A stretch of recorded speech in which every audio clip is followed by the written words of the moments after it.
Buenos días amigos, nuevamente aquí desde la sede de la cumbre COP20, Agencia Andina de Noticias, con esta cobertura especial a través de Andina Canal Online.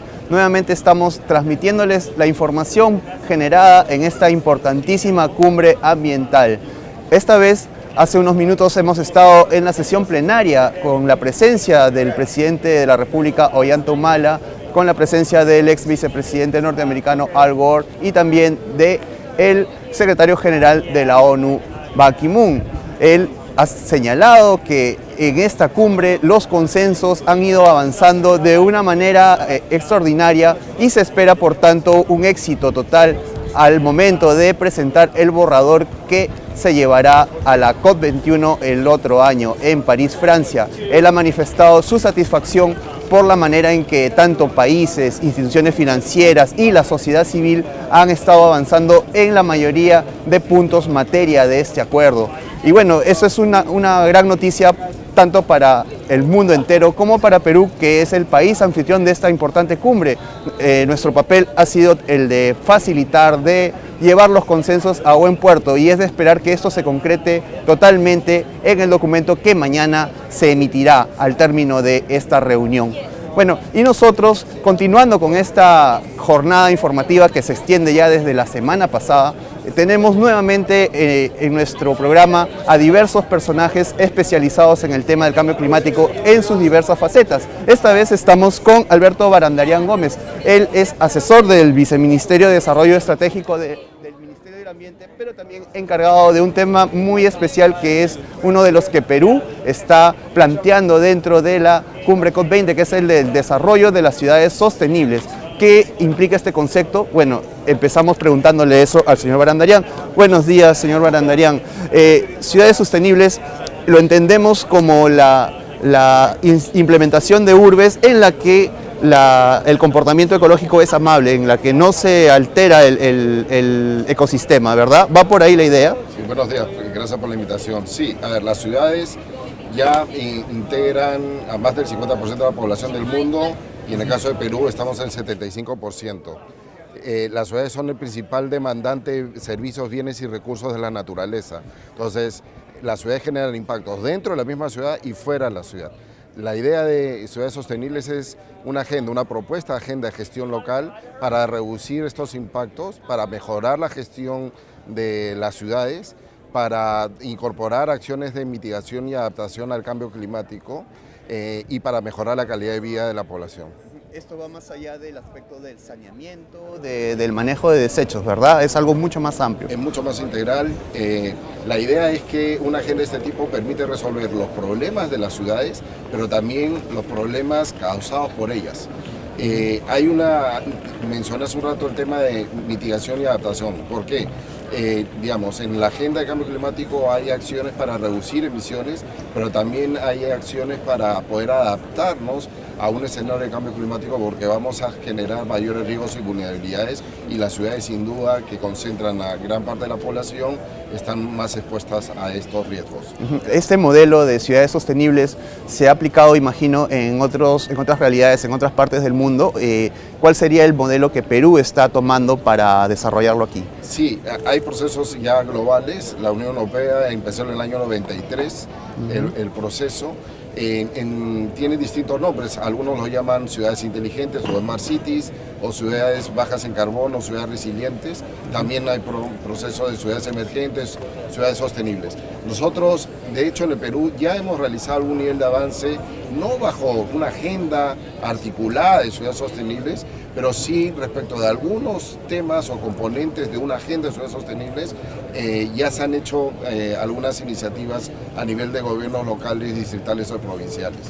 ¿Y en qué consiste concretamente el avance de estas iniciativas? ¿Qué es lo que estos gobiernos locales, regionales han implementado como para ir transformando sus ciudades en ciudades sostenibles? Bueno, ya hay algunos avances en algunas ciudades como Trujillo. Ellos han desarrollado ya algún nivel de diagnóstico con apoyo del BID y de USAID. Están implementando algunos temas vinculados a transporte y movilidad, Tenemos que Lima Metropolitana, a través de un proyecto conjunto con la CAF y otras instituciones, están determinando la huella de carbono de la ciudad o han aprobado una estrategia de cambio climático. Y hay sin duda también algunos avances en algunas reformas como transporte y entre otros. Tenemos algunos distritos como San Borja y Miraflores que han implementado proyectos o programas vinculados al tema de gestión de residuos sólidos, de tratamiento de la calidad de las aguas, de áreas verdes y espacios públicos con una serie de dinámicas y actividades los fines de semana para las poblaciones de los distritos y de otros distritos que quieran participar. Tenemos el tema de las bicicletas, las ciclovías, en fin, hay algunos avances probablemente pequeños aún, pero importantes, ¿no? Hemos visto hace poco que, por ejemplo, la ciudad de Moyobamba ha implementado un programa por el cual los ciudadanos pagan un sol más en sus recibos de agua y esto genera la posibilidad de un fondo que permite que los pobladores de la cuenca alta y baja puedan desarrollar una serie de actividades que reduzcan el nivel de contaminación de las aguas que ellos tienen que tratar para poder beber. Hemos visto la experiencia de una ciudad como Gelepelacio, que es un distrito de San Martín, que han logrado interesantes avances con muy poco presupuesto, también el tema de manejo de residuos, en promoción de turismo, tratamiento de aguas, etc. Entonces, hay en el Perú, pero no solo a nivel de las autoridades locales, hay también avances interesantes desde el sector empresarial, desde el sector académico, de instituciones públicas a nivel regional o nacional. INDECI tiene un programa de ciudades sostenibles vinculados a temas de vulnerabilidad, el Ministerio de Vivienda con la Secretaría del Ministerio del Ambiente y otras instituciones públicas privadas han ya elaborado un código de construcción sostenible. El Banco Mundial está apoyando al Ministerio de Vivienda con una herramienta EDGE, denominada EDGE, que es la que le permite manejar el tema de indicadores para la construcción sostenible. En fin, hay bastantes avances. La idea es que lo que ha hecho el Ministerio del Ambiente es mapear todos estos procesos, todos estos productos y experiencias y articularlos, visibilizarlos y articularlos en una sola agenda, en una agenda denominada Ciudades Sostenibles. ¿Y hay posibilidades de que, por ejemplo, Lima, esta gran metrópoli cada vez más en expansión y que de hecho contribuye, por decirlo así, a emisiones de carbono sumamente altas o a la contaminación en general, sea en su totalidad abarcada por este concepto? De repente podría haberse planificado un plan piloto para una ciudad como Lima o para alguna otra gran metrópoli peruana. Sí, esperamos, esta ha sido la primera fase del proceso, ¿no? En un escenario hacia COP, la primera tarea era mapear, buscar información, intercambiar experiencias y lo hemos logrado a través de publicaciones, eventos pre-COP y durante la COP y el pabellón de ciudades sostenibles en Voces por el Clima, que es un poco el proceso que siguió la Unión Europea, una primera fase de ese tipo. Lo que estamos buscando ya en un escenario post-COP es empezar a generar acciones. Una de esas acciones es buscar desarrollar algunos pilotos. Lima en particular es una ciudad de 9,5 millones de habitantes, es la ciudad más complicada del país, sin duda. Además es la segunda ciudad más grande del planeta, ubicada en el desierto. La primera es el Cairo, que tiene al Nilo, que tiene 100 veces más agua que el Rímac. Entonces, la sostenibilidad de Lima pasa por distintos factores, pero económicos o temas de tratamiento de residuos o de aguas o de estos temas que son claves. Pero quizás la mayor complejidad sea la gobernanza en una ciudad como Lima. Hay 43 alcaldes distritales, los alcaldes provinciales son solo, dueños del cercado, y entonces para poder articular la gestión de una ciudad como Lima necesitamos fortalecer mecanismos de articulación, de coordinación y de complementación entre los alcaldes provinciales y distritales, generar sinergias en ese nivel. Sin la gobernanza de Lima, y lo hemos visto con problemas como por ejemplo el de la Costa Verde, no vamos a poder avanzar. Habría que reforzar, como usted dice, entidades como el Consejo Municipal Metropolitano, que bueno, sabemos que no ha tenido una actividad destacada en estos últimos años, pero bueno, en otro punto del país, qué tan factible sería hacerlo. Podría mencionar Trujillo, de repente, o Arequipa, que son ciudades que están creciendo también. Sí, ya hay 4 ciudades que superan el medio millón de habitantes en el Perú. Además de Lima están Chiclayo, Trujillo y Arequipa. Son denominadas ciudades intermedias, pero que están recibiendo constante migración. El tema de migración es cada vez menor hacia la ciudad de Lima. Y así como estas ciudades, hay otras ciudades que serían sin duda interesantes desarrollar nuevamente estas actividades. De hecho, lo que hemos buscado desde el Ministerio es acercarnos a las nuevas autoridades. Hemos desarrollado ya un par de eventos con la Asociación de Municipalidades del Perú para invitar a las nuevas autoridades a sumarse a este esfuerzo. Y esperamos, con la sinergia de muchos otros actores públicos y privados, empezar a desarrollar estos pilotos y algunas de estas acciones a partir del próximo año. Hay que decirle a nuestra audiencia que el concepto de ciudades sostenibles pueden verlo con mayor detalle y con mayor información en el stand, en los pabellones que se han instalado en el Jockey Club en el marco de Voces por el Clima, de esta gran feria complementaria a la COP20. ¿No es así, señor Barandarian? Ahí hay bastante información de libre acceso para el público en general. Además del espacio oficial de las negociaciones, el gobierno peruano ha implementado en el Jockey Club lo que se denomina Voces por el Clima. Es un espacio donde vamos a encontrar muchísima información en stands, en auditorios con muchísimos eventos y en los pabellones. Desde ya aprovecho la oportunidad para invitar al público en general a sumarse a Voces por el Clima, a visitarnos. Es muy didáctico, felizmente hemos tenido mucha participación de niños y jóvenes, y creo que va a ser una experiencia muy gratificante. Muy bien, bueno, y con esa invitación nos despedimos de nuestro invitado, el señor Alberto Barandarian, experto en el tema de ciudades sostenibles y asesor del Ministerio del Ambiente. Le agradecemos habernos acompañado en esta parte del programa. Y bueno, nosotros volvemos con ustedes, amigos y amigas, después de una pausa. Quédense en sintonía, por favor. Una ciudad que no cuida su aire, el agua, sus recursos y que no controle el impacto de sus acciones está destinada a sufrir. ¿De qué planeta somos? ¿De qué planeta? ¿De Melmac? ¿De qué planeta? Salvemos a la Tierra de nosotros mismos. Salvémosla. Salvémosla. Salvémosla. En diciembre tendremos el orgullo de ser los anfitriones de la COP20, la cumbre de cambio climático más importante del mundo. Únete a la lucha contra el cambio climático. Únete. Lima COP20, Conferencia de Naciones Unidas sobre Cambio Climático.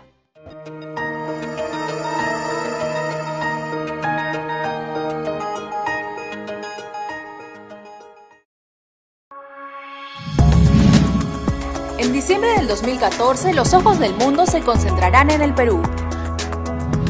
Más de 15.000 personas de 195 países, entre expertos, políticos y diversas organizaciones, llegarán a nuestro país para debatir sobre uno de los problemas más graves que enfrenta la humanidad, el cambio climático. En el año 2014, el Perú será sede de la COP20, la conferencia más importante sobre cambio climático en el planeta, convirtiéndose así en el segundo país en Sudamérica, después de Argentina, en organizar un evento de esta magnitud.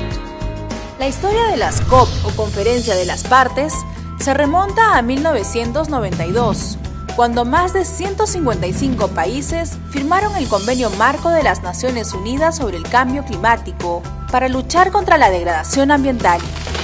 A partir de 1995, los países que firmaron ese convenio se reúnen todos los años en la Conferencia de las Partes, donde se negocian y establecen compromisos para enfrentar el cambio climático.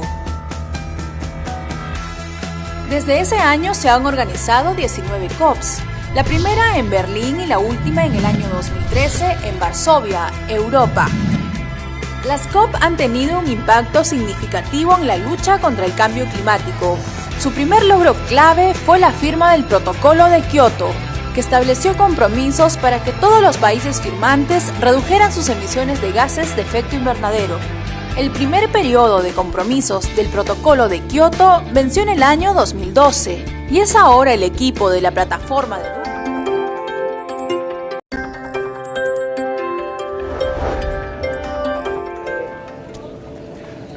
Bueno amigos, nuevamente estamos aquí con nuestra transmisión especial cubriendo todas las incidencias de la cumbre COP20 organizada por las Naciones Unidas en Lima, en el cuartel general del Ejército. Un evento que tiene por objeto concatenar los esfuerzos y propuestas de todos los países del mundo frente al cambio climático. Esta vez tenemos como invitado a Roberto Troya. Él es vicepresidente y director regional para América Latina y el Caribe de la WWF, esta famosa ONG dedicada a la defensa de la vida salvaje. Buenos días, Roberto. Buenos días, gracias. Encantado de tenerlo aquí. Su organismo, que tiene una fuerte presencia a nivel mundial respecto a temas ecológicos, a temas de preservación de la vida salvaje, ¿cómo está viendo el desarrollo de estas negociaciones? ¿Hay algún punto en especial que de repente, desde su punto de vista, requiera mayor énfasis? ¿Cómo es el panorama que ustedes están observando en este momento? Bueno, nosotros, y muchas gracias por la entrevista, nosotros estamos viendo esta negociación desde una perspectiva general, global. Hacemos un seguimiento básicamente desde que la Convención de Cambio Climático fue aprobada en 1992. Y esta, que es la 20ª reunión de las partes de la Convención, refleja una serie de avances en distintos puntos. Por ejemplo, los esfuerzos que se tienen que realizar para financiar una agenda de cambio climático a nivel mundial que tenga que ver con la mitigación de los efectos del cambio climático en el mundo, pero también con la adaptación que necesitamos tener los distintos países para enfrentar ya un clima cambiante que tenemos ahora. ¿Hay alguna resistencia de repente de algún sector involucrado en estas negociaciones que ustedes hayan detectado? ¿Se han escuchado críticas respecto a determinados países por parte de organismos como el suyo? ¿Ustedes qué posición tienen al respecto? Bueno, todo depende del ángulo con el que se vea. Por ejemplo, es difícil lograr todo el compromiso financiero, y esa que es un compromiso de muchos países, no de uno en particular.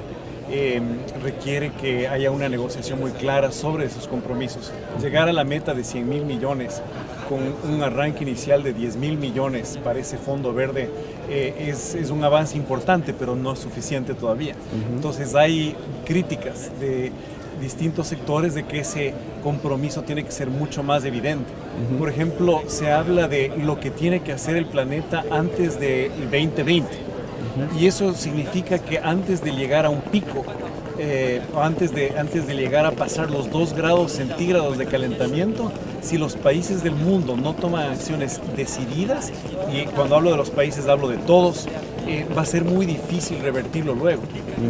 Claro, se habla pues de la responsabilidad que tendrían los países más desarrollados, los países más ricos, de manifestarse con mayor generosidad, ¿no?, respecto a este fondo. ¿El problema iría por ahí de alguna manera, cree usted, de una suerte de resistencia de estos países a no colaborar como se esperaba? Yo pienso que aquí hay un tema y hay un principio que nosotros lo venimos aplicando y lo venimos discutiendo, pero es un principio muy real.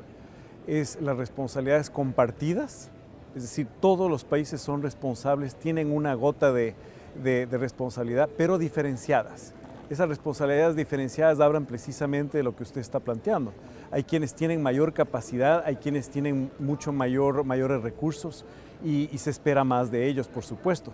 Pero los que tenemos menos, los que estamos en el otro lado de la ecuación, también tenemos responsabilidades importantes. Y yo creo que, y lo que nosotros observamos como WWF, es que los países latinoamericanos han presentado un liderazgo muy importante. Por ejemplo, me encantaría destacar lo que ha sido el reto de Lima, así se lo ha llamado.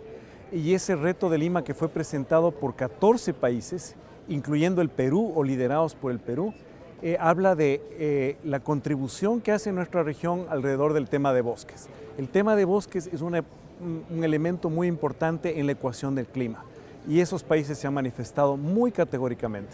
Claro, aparte no nos quedaba otra porque tenemos a la Amazonía en nuestro territorio, uno de los pulmones más importantes y grandes que tiene el mundo. Precisamente el papel, o mejor dicho, lo que le toca a América Latina y el Caribe respecto al cambio climático, bueno, es preocupante, ¿no? Tenemos el problema del ascenso del nivel del mar, tenemos el deshielo de los glaciares, que acá en Perú, en los Andes, lo estamos viendo casi con mucho susto, por decirlo así. América Latina, usted señala que ha asumido un liderazgo, pero también tiene reclamos, también tiene posiciones que adoptar frente a quienes tienen mayores opciones de actuar en ese sentido, ¿verdad? Por supuesto, y esos reclamos o esas posiciones de preocupación se han manifestado a lo largo de todas las negociaciones. Usted toca un tema muy importante, por ejemplo, el tema de los glaciares, un tema que a ratos a la gente estas discusiones de cambio climático son como etéreas, están en algún sitio ahí discutiendo los negociadores, pero cuando hablamos del tema del agua y la dependencia que tenemos muchas de las ciudades andinas y amazónicas también de esos deshielos, de nuestros nevados, de nuestros glaciares tropicales, entonces ya se va haciendo un tema mucho más real. ¿Cómo nos impacta a los ciudadanos, a usted y a mí, dejar de tener agua en cantidad y calidad? ¿Cómo les impacta a los ríos amazónicos y al Amazonas en sí mismo tener menos cantidad y calidad de agua? Entonces, cuando esta discusión etérea se va volviendo real, obviamente las preocupaciones también se vuelven reales. Y yo creo que distinto de lo que ha sido una explicación que debería hacerse de los temas científicos, ya la gente lo ve. La gente siente cómo antes, en la época donde no llovía, ahora llueve. Y donde no había sequía o donde antes había mucha lluvia, ahora hay mucha sequía. Entonces hay estas cosas que la gente ve y siente y por las que reclama.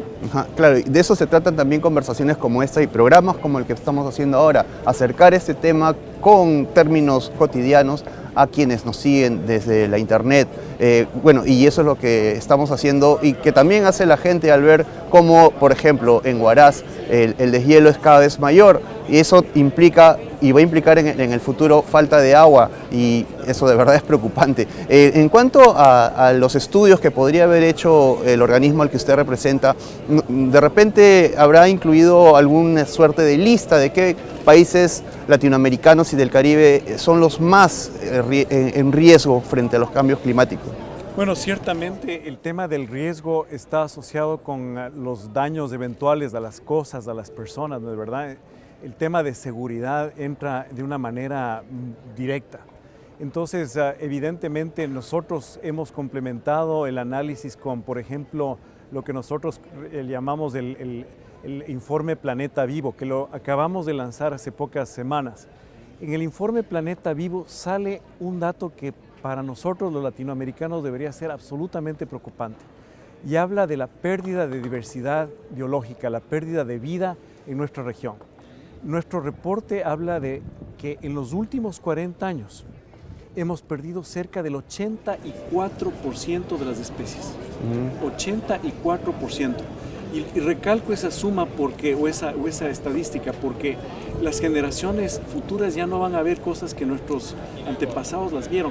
Y el número resulta muy grande, pero también habla del impacto que está teniendo, entre otras cosas, el cambio climático en nuestra región. Sumado a la deforestación, por ejemplo, el crecimiento de la frontera agrícola, esto se vuelve una situación muy difícil para nosotros que estamos aquí y las generaciones que no están.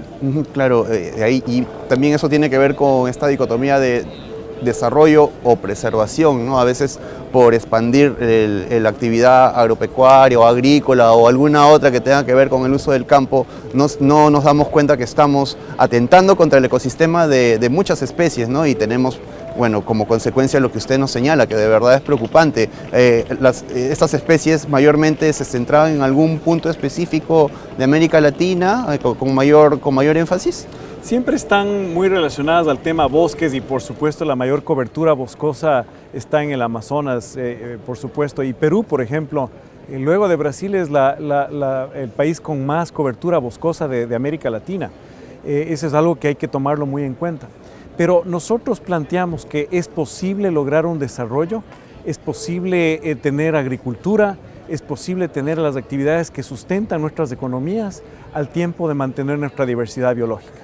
Porque la diversidad biológica también es riqueza y es importante reconocer que los árboles en pie permiten agua, por ejemplo. Sin árboles no hay agua para la agricultura, entonces seguimos expandiendo nuestra frontera agrícola en vez de concentrar, en vez de hacer mucho más intensa la explotación agrícola. Entonces, claro, ese tipo de temas están produciendo una dicotomía. Y esa dicotomía yo creo que en esta cumbre, en esta COP, debería cerrarse.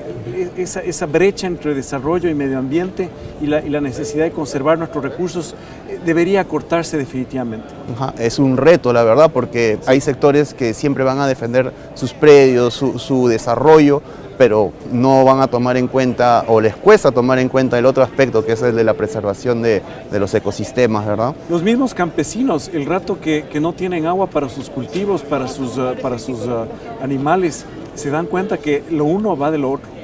Claro. Bueno, y ojalá que en este documento que va a salir de esta reunión COP20 y que se va a llevar a la siguiente cita en París, Francia, se especifique o se aborde este fin de esta dicotomía sobre la que estamos hablando entre el desarrollo y la preservación de los ecosistemas.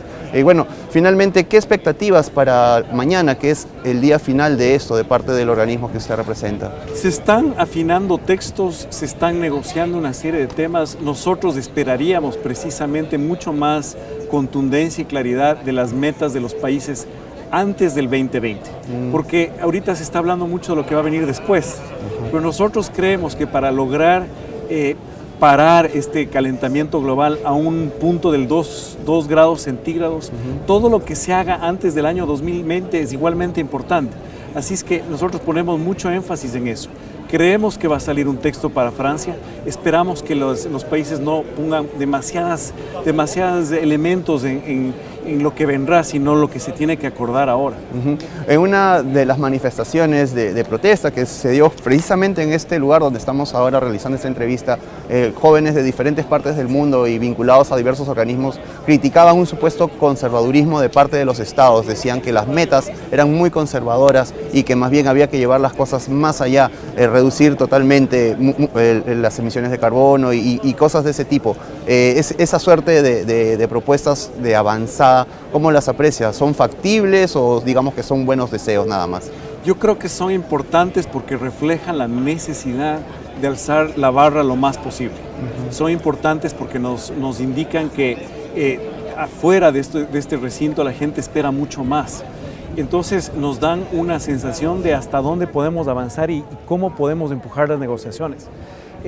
Ahora, lo que usted dice es muy cierto. Yo creo que esos anhelos tienen que ajustarse a lo que los países y los negociadores pueden llegar. Y nosotros ciertamente esperamos que lleguen muy lejos. Ajá, bien. Y bueno, ese es el sentir no solamente de la WWF y de otras organizaciones, sino también creo que de todos los que estamos un poco al tanto de lo que viene ocurriendo en esta reunión. Ya faltan pocas horas para que haya un documento final y bueno, todos estamos a la espera de llegar a ese punto de la mejor manera y que esta reunión en Lima sea pues un ejemplo de lo que va a ser la que se realice el otro año en París, Francia. Bueno, agradecemos a nuestro invitado Roberto Troya. Él es representante para América Latina y el Caribe de la WWF, una organización dedicada a la vida salvaje y su preservación. Muchas gracias, Roberto, un gusto haberlo tenido aquí. Nosotros estamos volviendo dentro de unos minutos con otra entrevista y más información. Quédese con nosotros, por favor. Una ciudad que no cuida su aire, el agua, sus recursos y que no controla el impacto de sus acciones está destinada a sufrir. ¿De qué planeta somos? ¿De qué planeta? ¿De Melmac? ¿De qué planeta? Salvemos a la Tierra de nosotros mismos. Salvémosla. Salvémosla. Salvémosla. En diciembre tendremos el orgullo de ser los anfitriones de la COP20, la cumbre de cambio climático más importante del mundo. Únete a la lucha contra el cambio climático. Únete. Lima COP20, Conferencia de Naciones Unidas sobre Cambio Climático.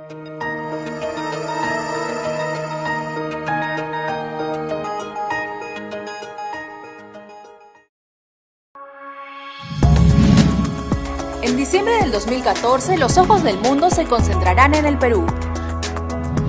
Más de 15.000 personas de 195 países, entre expertos, políticos y diversas organizaciones, llegarán a nuestro país para debatir sobre uno de los problemas más graves que enfrenta la humanidad, el cambio climático.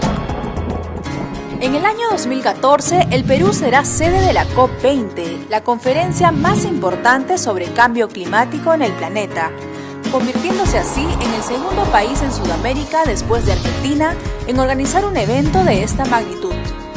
La historia de las COP o Conferencia de las Partes se remonta a 1992, cuando más de 155 países firmaron el Convenio Marco de las Naciones Unidas sobre el Cambio Climático para luchar contra la degradación ambiental. A partir de 1995, los países que firmaron ese convenio se reúnen todos los años en la Conferencia de las Partes, donde se negocian y establecen compromisos para enfrentar el cambio climático. Desde ese año se han organizado 19 COPs, la primera en Berlín y la última en el año 2013 en Varsovia, Europa. Las COP han tenido un impacto significativo en la lucha contra el cambio climático. Su primer logro clave fue la firma del Protocolo de Kioto, que estableció compromisos para que todos los países firmantes redujeran sus emisiones de gases de efecto invernadero. El primer periodo de compromisos del Protocolo de Kioto venció en el año 2012, y es ahora el equipo de la plataforma de Durban el que deberá establecer nuevos compromisos vinculantes para el mundo, que entrarán en vigencia a partir del 2020, cuando venza el segundo periodo del Protocolo de Kioto. La negociación en cada una de las COPs es ardua y compleja. Los países se agrupan en bloques esperando lograr consensos. Para alcanzar estos acuerdos, el rol del país anfitrión es clave. Es el que mide y articula las propuestas. El reto es grande, pero la oportunidad para posicionar a nuestro país como un protagonista privilegiado y comprometido en la lucha contra el cambio.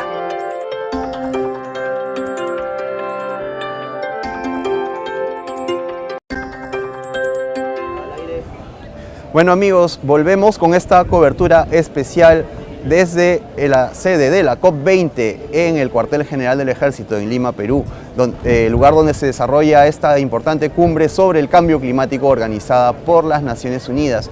Bueno, siguiendo con nuestra ronda de entrevistas, esta vez tocamos un tema importante para los peruanos, bueno, y no solo para los peruanos, sino para todo el mundo, porque implica la cuestión de la alimentación. Es sabido que Perú es uno de los países con mayor variedad de papas, de ese tubérculo tan nutritivo y delicioso cuyo sabor, cuya variedad asombra a cualquier visitante que llega a nuestras tierras. Pero también la papa, al igual que todos nosotros, al igual que los cultivos y todas las especies animales y vegetales, está en peligro por el cambio climático. Los efectos de este fenómeno no tienen conmiseración con ningún sector y menos con lo que representa un fruto de la tierra, que finalmente es la más afectada por este tipo de variaciones en el clima y por diversos desastres y fenómenos naturales. Bueno, y para conversar al respecto, qué mejor que tener en nuestro programa a un experto en lo que es la papa. Es un representante del Centro Internacional de la Papa, esta entidad que tiene aquí bastantes años trabajando en el tema. Él es el director general adjunto para la investigación y desarrollo de dicha institución. Su nombre es Óscar Ortiz, a quien saludamos y agradecemos por estar presente en nuestro programa.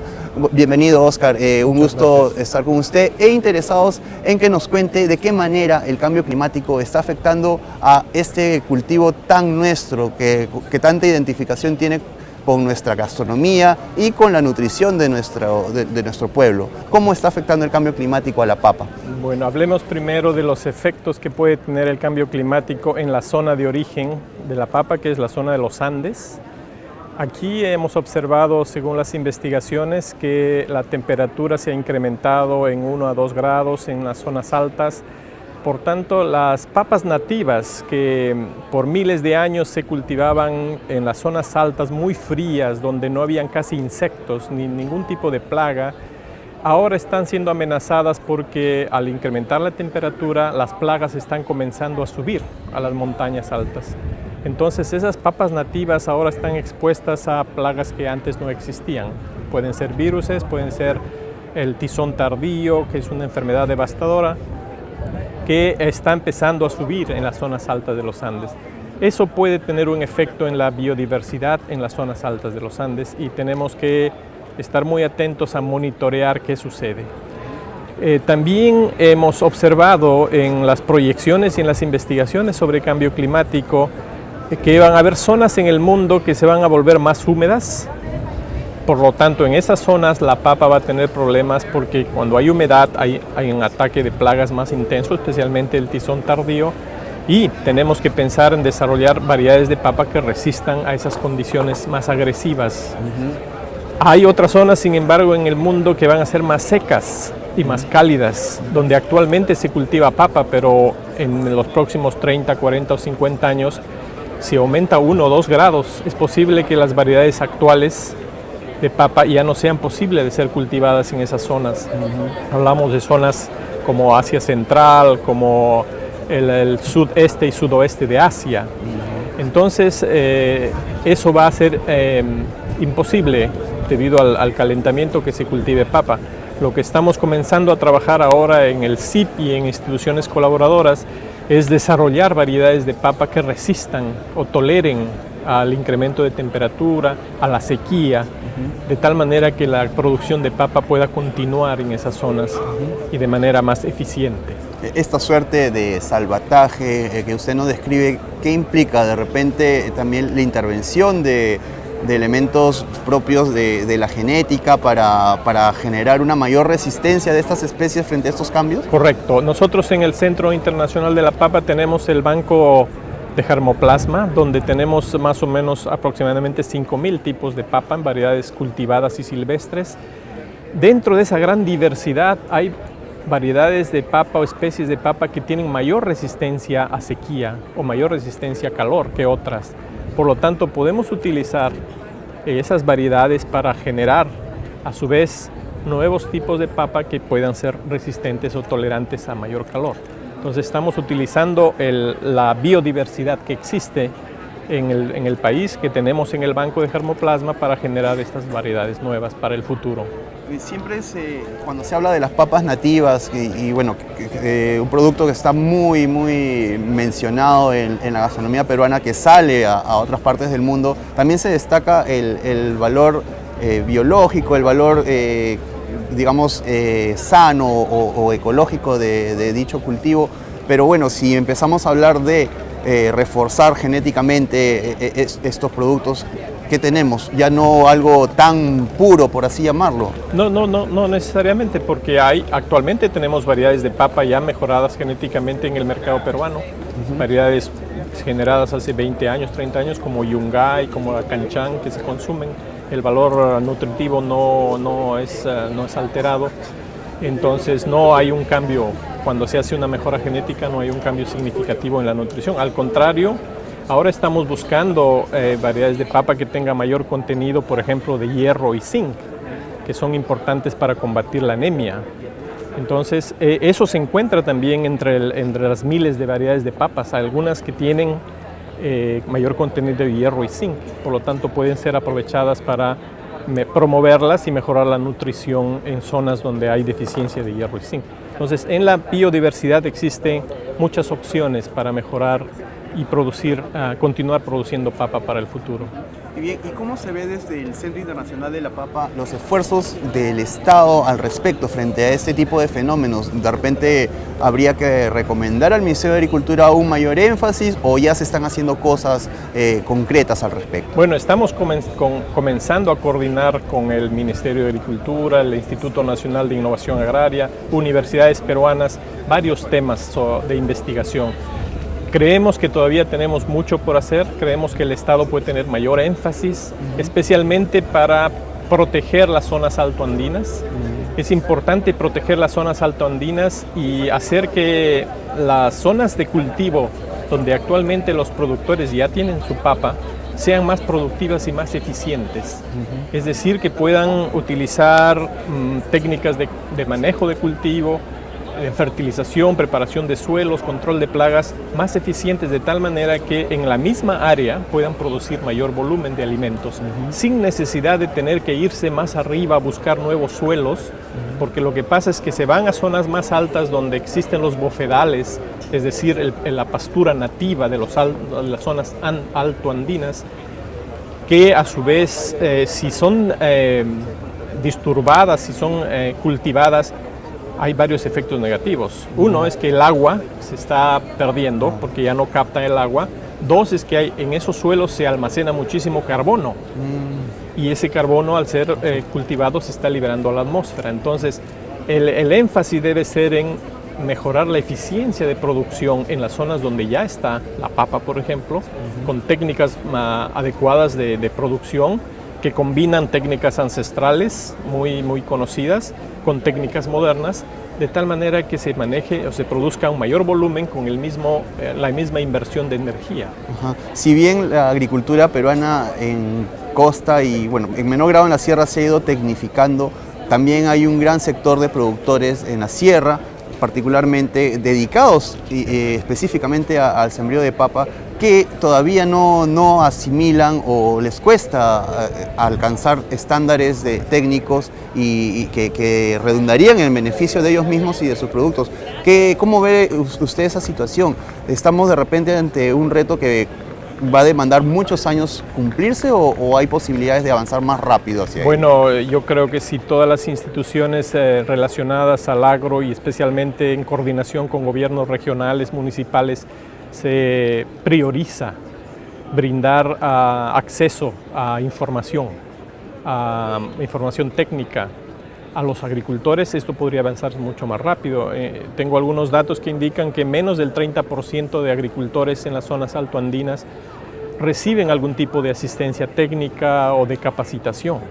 Entonces, ese gran volumen de agricultores podría mejorar su producción si tiene acceso a la información, si tiene acceso a una asistencia técnica, a un servicio de asesoría de algún tipo. Y eso se puede lograr si es que las instituciones coordinan bien. Hay instituciones del gobierno, hay instituciones privadas, hay instituciones no gubernamentales que trabajan en las zonas andinas. Y hemos observado que cuando se forman alianzas, se pueden lograr resultados mucho más rápido que cuando estamos tratando de trabajar en forma aislada. Entonces, creo que se puede avanzar más rápido siempre y cuando se logre consolidar y coordinar apropiadamente. También habría que romper de repente algunas costumbres que ya vienen de mucho antes y que bueno, a veces los agricultores asumen como las únicas que habría para desarrollar su producción, ¿verdad? Es muy correcto su observación. Los agricultores por miles de años en las zonas altoandinas han producido papa, pero ahora el cambio está sucediendo de una manera mucho más acelerada, cambio climático, por ejemplo. Entonces los agricultores ya no tienen la misma eficiencia de producción que en el pasado, porque no están preparados para, por ejemplo, enfrentar una nueva plaga que viene con el cambio climático. Entonces necesitan de apoyo técnico, necesitan de asesoría, de investigación para lograr tener soluciones en sus manos, ¿no? ¿El Centro Internacional de la Papa tiene un papel que es eminentemente científico o también se proyecta hacia otros campos en este rubro de Nuestra principal área de acción es la investigación científica, pero investigación para el desarrollo, es decir, nosotros buscamos que nuestros resultados se pongan a disposición de las instituciones y de los agricultores, tanto en el Perú como en el resto del mundo. Nosotros tenemos la sede central en el Perú, pero trabajamos en 30 países, tenemos oficinas en África, oficinas en Asia, todas las oficinas en países en vías de desarrollo, donde hay pequeños productores de papa, no solo papa, porque también trabajamos con el camote, por ejemplo, un cultivo sumamente importante, mucho más rústico y es considerado un cultivo importante para enfrentar el cambio climático porque resiste al calor, puede resistir incluso tormentas tropicales muy fuertes. Hace poco tuvimos el caso en Filipinas de un tifón, pero el camote sobrevive porque está bajo la tierra. Entonces, este es otro cultivo importantísimo que está más adaptado a zonas cálidas y produce gran cantidad de alimentos con muy poca inversión. Como que no le estamos dando de repente la importancia que merecería el camote. Es correcto. En América Latina, especialmente en Perú, en comparación con la papa, se cultiva poco camote. Pero el camote tiene un gran potencial productivo y nutritivo.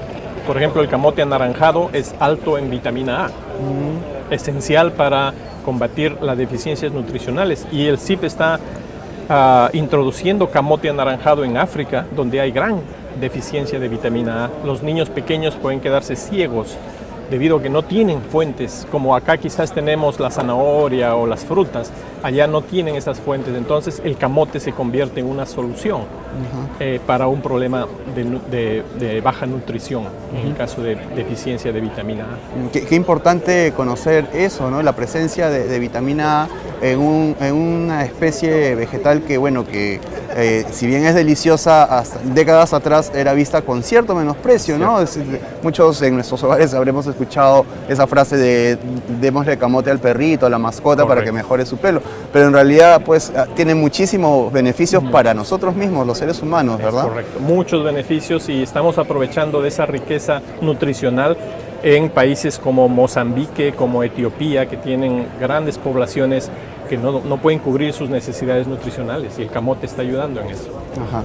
Muy bien, bueno, y ya tenemos pues información adicional a lo que pensábamos recibir de usted y del Centro Internacional de la Papa.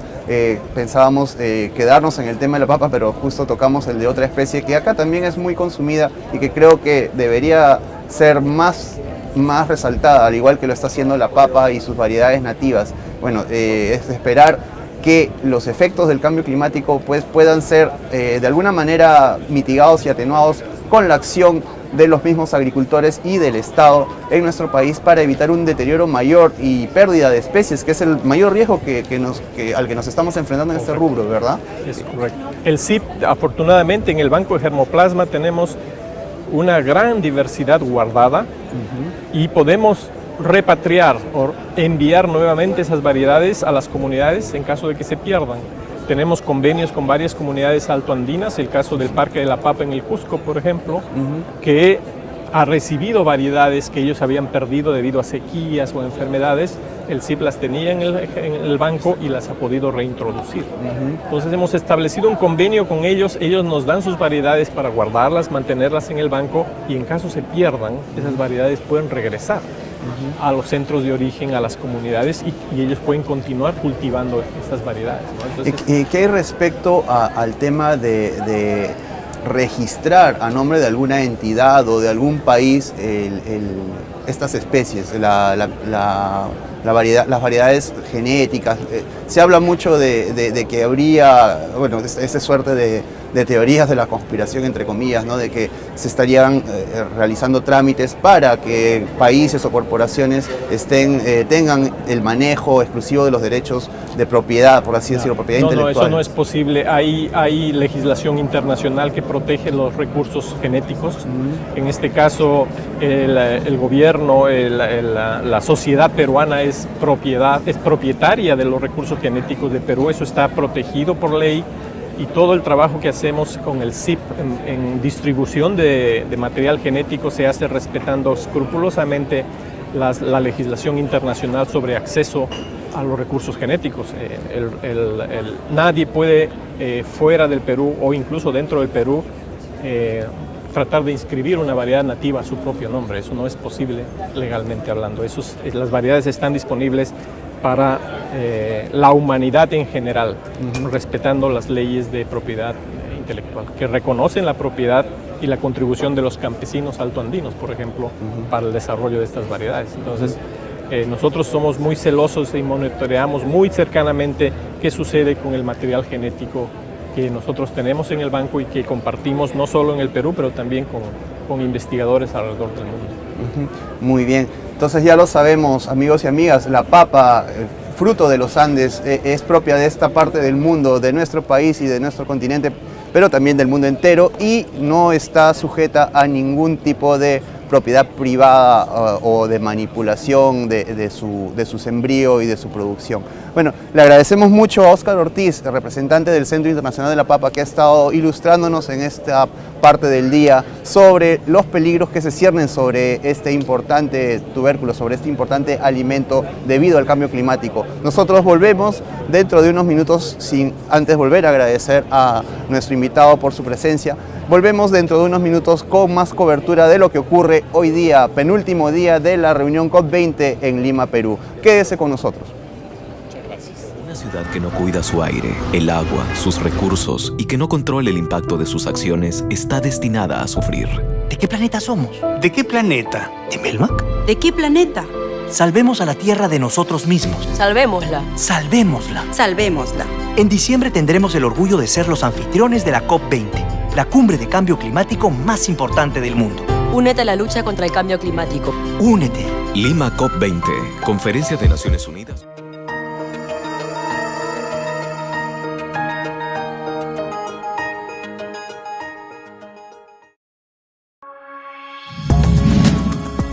diciembre del 2014, los ojos del mundo se concentrarán en el Perú. Más de 15.000 personas de 195 países, entre expertos, políticos y diversas organizaciones, llegarán a nuestro país para debatir sobre uno de los problemas más graves que enfrenta la humanidad, el cambio climático. En el año 2014, el Perú será sede de la COP20, la conferencia más importante sobre cambio climático en el planeta, convirtiéndose así en el segundo país en Sudamérica, después de Argentina, en organizar un evento de esta magnitud.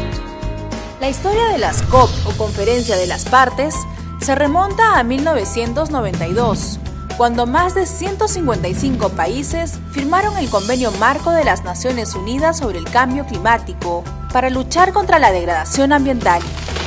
A partir de 1995, los países que firmaron ese convenio se reúnen todos los años en la Conferencia de las Partes, donde se negocian y establecen compromisos para enfrentar el cambio climático. Desde ese año se han organizado 19 COPs, la primera en Berlín y la última en el año 2013 en Varsovia, Europa. Las COP han tenido un impacto significativo en la lucha contra el cambio climático. Su primer logro clave fue la firma del Protocolo de Kioto, que estableció compromisos para que todos los países firmantes redujeran sus emisiones de gases de efecto invernadero. El primer periodo de compromisos del Protocolo de Kioto venció en el año 2012, y es ahora el equipo de la plataforma de Durban el que deberá establecer nuevos compromisos vinculantes para el mundo, que entrarán en vigencia a partir del 2020, cuando venza el segundo periodo del Protocolo de Kioto. La negociación en cada una de las COPs es ardua y compleja. Los países se agrupan en bloques esperando lograr consensos. Para alcanzar estos acuerdos, el rol del país anfitrión es clave. Es el que mide y articula las propuestas. El reto es grande, pero la oportunidad para posicionar a nuestro país como un protagonista privilegiado y comprometido en la lucha contra el cambio climático es mayor. La meta es conseguir un acuerdo ambicioso y vinculante, que no se limite a negociar la cantidad de emisiones contaminantes, sino que implique transformar economías y promover el desarrollo sostenible. Las COPs transforman a los países que las acogen. La organización de este tipo de eventos moviliza a miles de personas, empresas, organizaciones y medios de comunicación. Mientras las delegaciones y expertos negocian, se organizan también una serie de eventos paralelos, como conferencias, seminarios y veladas culturales. Se calcula que durante esos días, los beneficios económicos que ingresarán al país superarán los $50 millones. Empezó la cuenta regresiva. La COP20 en Lima será pronto una realidad.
diciembre del 2014, los ojos del mundo se concentrarán en el Perú.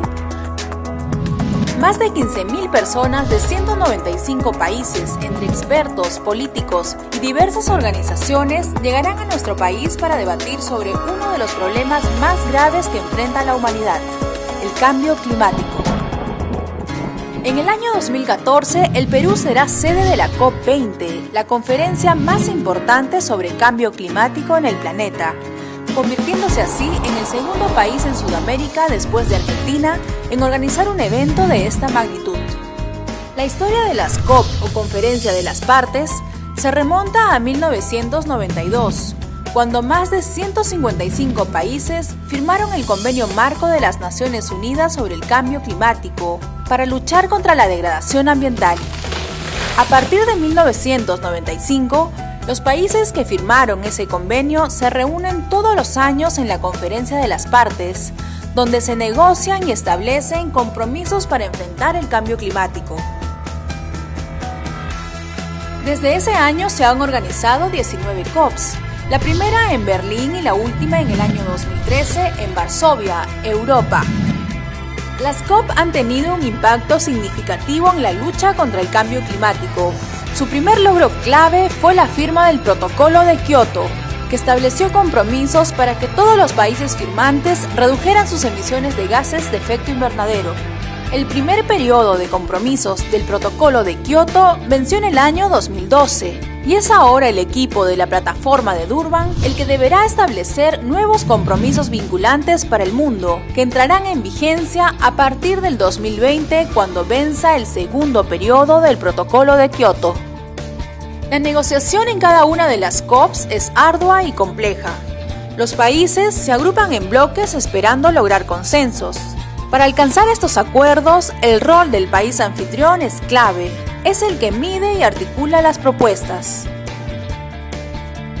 El reto es grande, pero la oportunidad para posicionar a nuestro país como un protagonista privilegiado y comprometido en la lucha contra el cambio climático es mayor.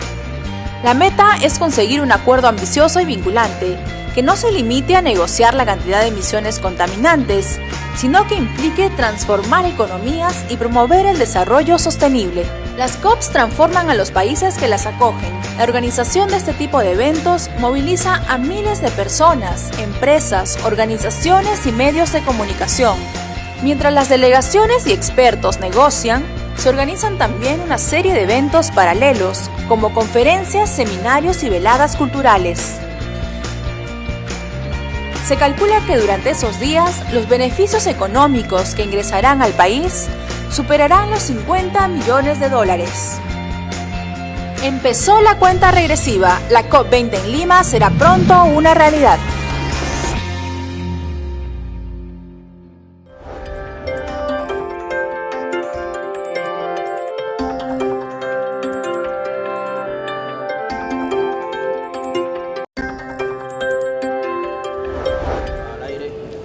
Bueno, amigos y amigas, nuevamente estamos con nuestro programa especial en esta cobertura también especial desde la sede de la COP20 en el Cuartel General del Ejército en San Borja, Lima, Perú. Esta reunión de la Organización de las Naciones Unidas se desarrolla ya desde hace una semana y mañana tendrá su punto culminante con la emisión del borrador que se llevará a una cita similar a desarrollarse el próximo año en París, Francia. La lucha contra los efectos del cambio climático es el tema de la semana, el tema del mes y probablemente el más importante del año en todo el mundo. Es necesario tener en cuenta que las medidas que se tomen al respecto van a contribuir a mejorar nuestra calidad de vida y a preservar este planeta que nos acoge.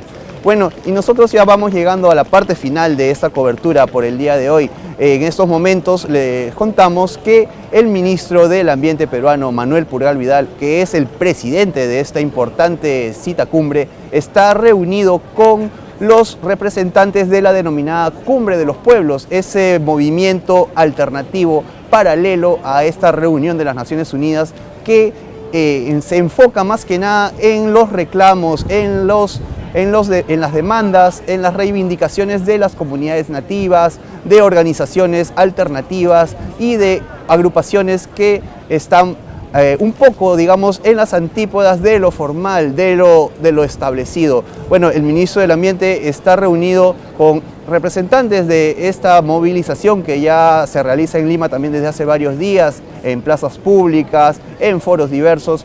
Está conversando con ellos para escuchar sus planteamientos y de repente llevar alguno de ellos a las negociaciones que ya están entrando en la fase final. Bueno, nosotros les vamos a contar más de esa reunión y de lo que posiblemente declare el ministro del Ambiente y los representantes de estos grupos alternativos en las siguientes horas a través de la página web de la Agencia de Noticias Andina, www.andina.com.p.